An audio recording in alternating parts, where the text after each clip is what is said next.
أعوذ بالله من الشيطان الرجيم. بسم الله الرحمن الرحيم.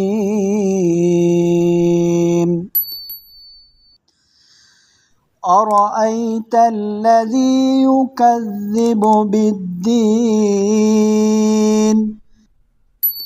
فذلك الذي يدع اليتيم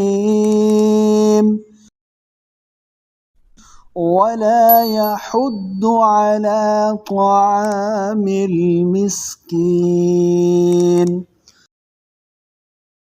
فويل للمصلين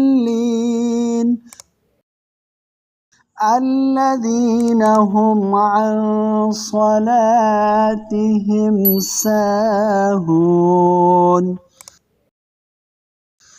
الذين هم يراءون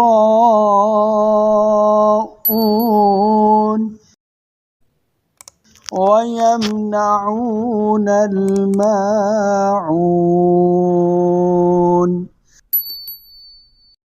صدق الله العظيم.